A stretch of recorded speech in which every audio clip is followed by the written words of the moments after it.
Hello and welcome to the Cardiac Cats YouTube channel.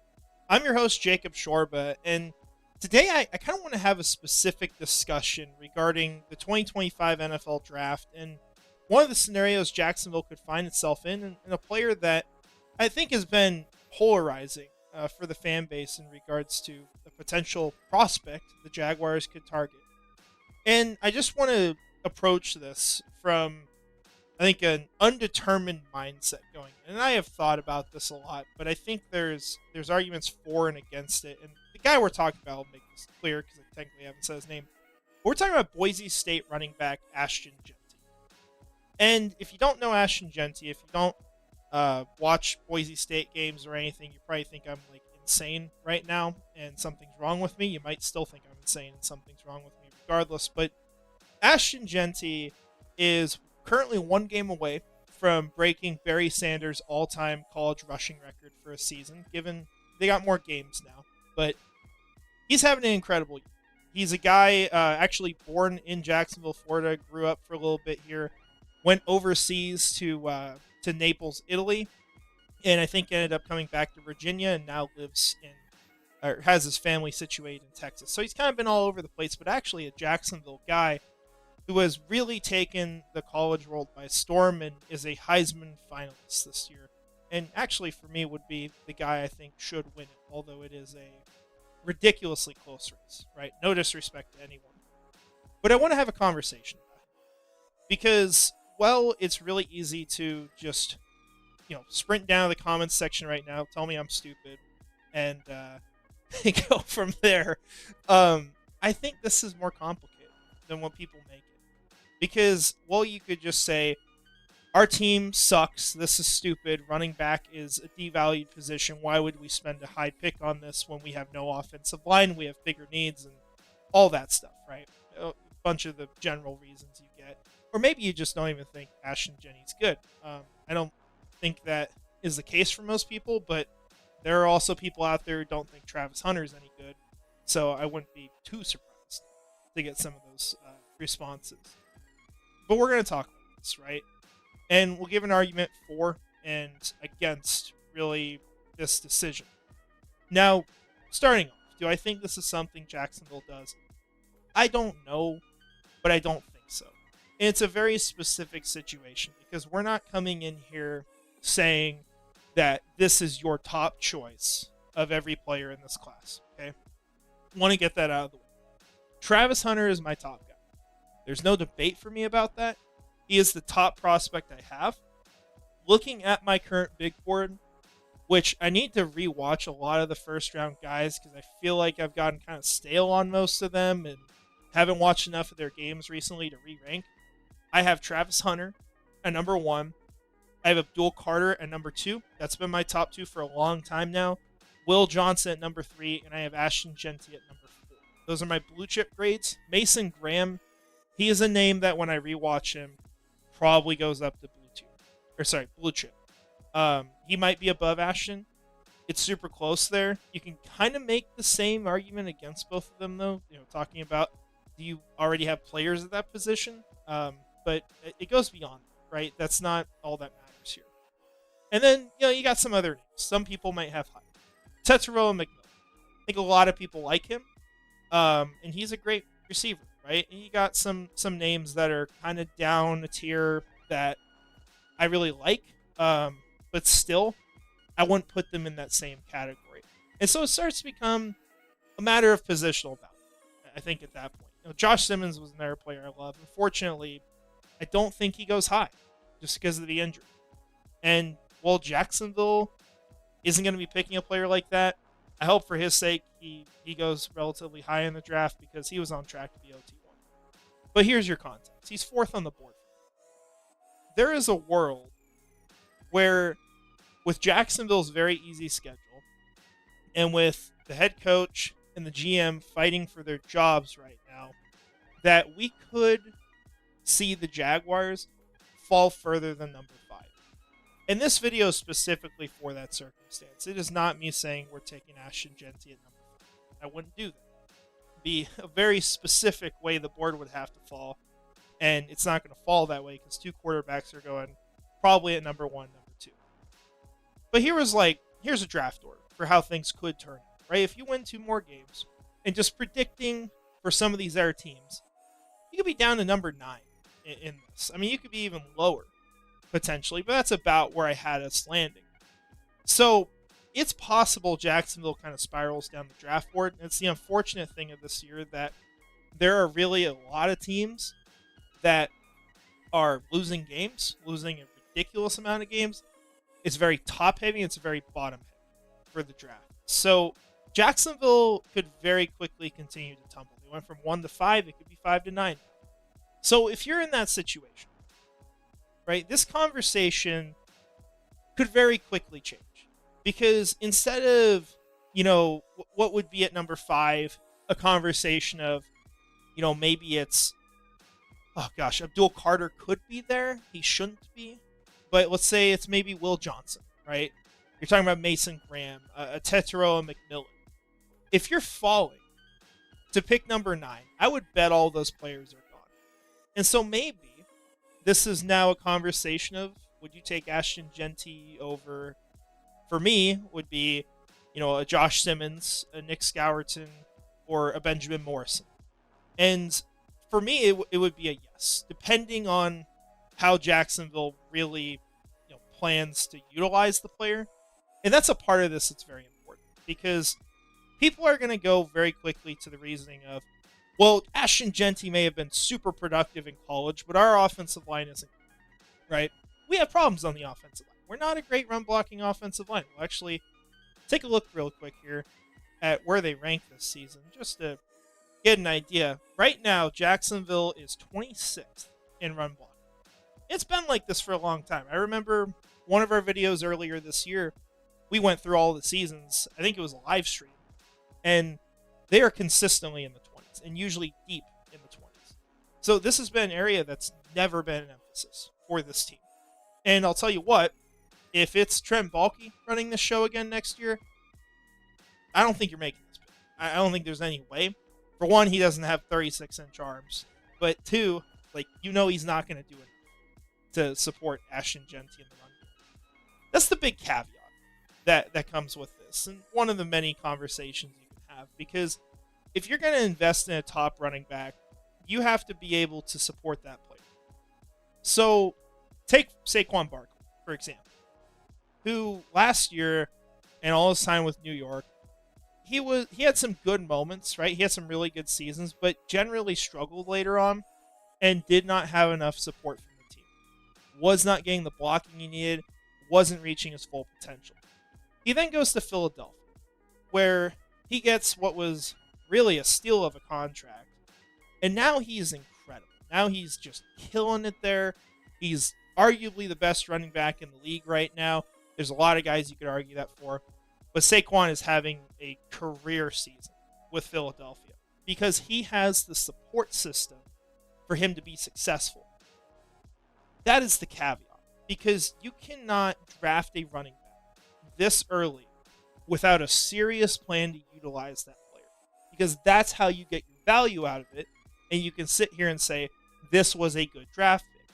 You look at Travis Etienne, for example. We'll take other examples, and we'll talk about our own team, because that's the other side of this, right? We do have running backs here. But Travis Etienne is in the middle of what has been a really bad season. And ultimately, if you ask what Jacksonville did for him, if it was enough, it's a resounding no. At no point during Travis Etienne's time here did we have a good run blocking unit in front of him. 26 this year. We'll go back through this just to prove our point. You're 26, you're 31st. I remember those shirts they had saying they were the 31st offensive line. It's very accurate. 30th, tied for 30th, beg you, and that's pretty bad. In 2021, he didn't play, but if he had played, 28th. That's your problem, right? If you're going to invest in a running back, you have to be able to support that player, because it doesn't matter if you don't get the blocking, right? You could bring in Ashton Jeanty and ruin him because you don't do enough to support him. And I think that's a lot of what we've seen with Travis Etienne. And it's very unfortunate because I still think that he could be a good player, but he's not the same guy right now. there's a lot of issues there, and I think it just feels like when I watch him, he's always trying to find an open lane that never exists. Whereas like when you watch Tank Bigsby, he's just decisive, right? He just goes right for it. He goes and tries to make the play. He can bulldoze through people, and so he fits a lot better because of that. Ideally, that shouldn't be necessary every play, and that's a lot of the issue here. But I think when I'm looking at the future of this room, I see Tank Bigsby as a solid running back, a really good, you know, guy in a committee. I don't think he's a do-it-all, take every snap kind of guy. You don't see him in the receiving game much. He doesn't have the long speed to burn defenses. There's things that are missing, and it's not to disrespect his game. That's just the kind of player that he is. And then as far as Travis Etienne, I mean, man, we could take a look at what he's been doing this year, how much he's getting the ball. The amount of attempts he's getting is really poor at this point. This season, overall, he hasn't hit 100 attempts, given he's at 99. But that's over a lot of games, right? That's a lot of games. I think this is representing that. It's 11 games. So he's averaging 9 carries a game. And we just saw this last time. I think it was Tank Bigsby got 18 and Travis Etienne got 4. He's basically a receiving option. That's all he is at this point. So it's not only that your support system is failing these players, but the players themselves, you have major questions about what they're going to be in the long term. And it's unfortunate, right? And I hope I'm wrong on that. I would love it if this team invested in the trenches and they made things great for Travis Etienne, Tank Bigsby, and both of them were just incredible next year. I don't know if that happens, right? And I think you're at a point with Travis Etienne where this offseason, I would probably be trading. I would probably be looking into this class regardless of if it's a home run kind of selection and Ashton Jeanty, or you're going for it in the second or third round where there's still a lot of value here. And maybe that drives them down the board where this doesn't have to be as high as pick number 9. Who knows? But that's kind of their side of this, right? I think you need upgrades in your backfield, but you have to pair that with upgrades on the offensive line. And a lot of people look at this kind of move and they want to say, well, why would you draft Ashton Jeanty? You need offensive line first. Well, why can't you get both? Why can't you make multiple investments in an offseason? Why can't you, in this scenario, move up for Tyler Booker? Get your right guard. Get a guy who's played at 350 pounds who kicks ass in the run. You have Ezra Cleveland at left guard. Mitch Morse is okay at center for now, but you have pieces that can help the run game, and you're in a good enough situation to start things up. And then you're looking for upgrades, right? You're constantly looking to build it up. That is imperative, right? But you can do all those things together. Also apologize for that desktop audio. I just realized that came across. But back to the conversation, right? The other side of this, I keep saying the other side as if there's two sides. There's a lot of different factors to this. We haven't talked much about positional value. The way the NFL is going is in the direction of run games being more and more important each season. It's starting to shift back that way. And making a move like this and this kind of investment would be major to get along with the trend and to start succeeding because of it. And I think that's part of the reason why this team has failed this year, because look at the rushing attack. Hasn't been that great. Haven't got much out of it. This team is very poor in that regard. And so it makes sense for Jacksonville to make a major investment in that. But, you look at these players that get drafted early. When they're in good situations, they are changing the trajectory of their team, right?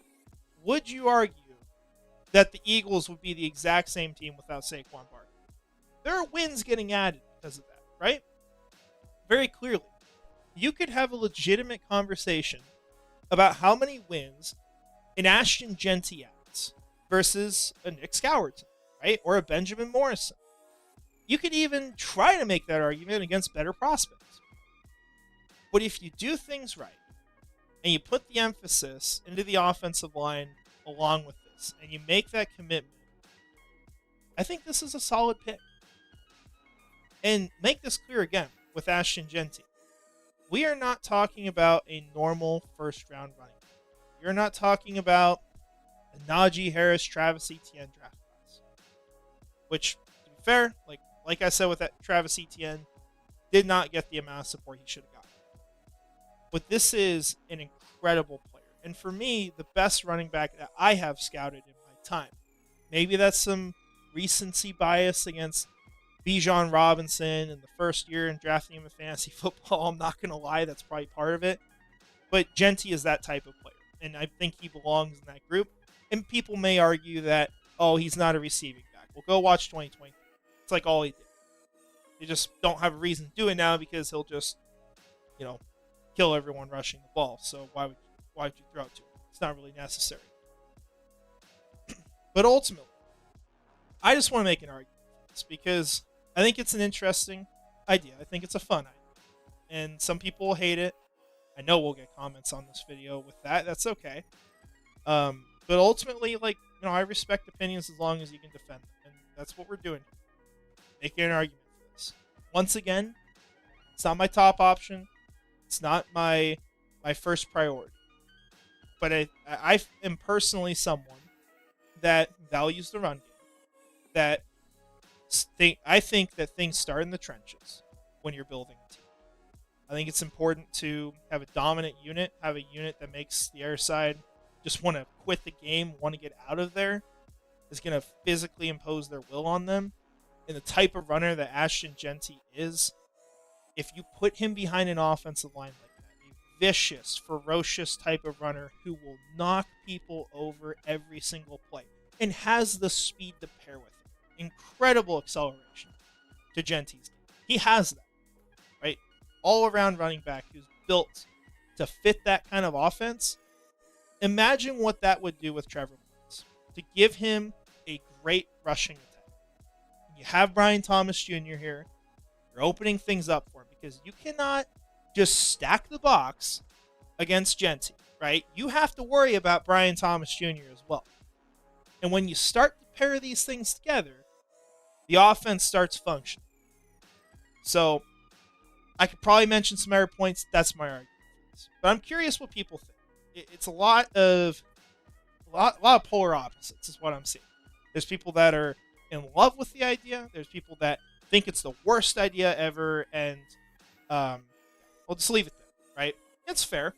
But I'm curious what y'all think about it. It's an interesting concept. But if you haven't, make sure to watch the Boise State games here. It's going to be a fun playoff run. Playoffs are going to be good this year, even if my teams didn't make it. It's all right. But yeah, that's all I've got for this one. Let me know your thoughts. We'll probably have some more stuff out before the game.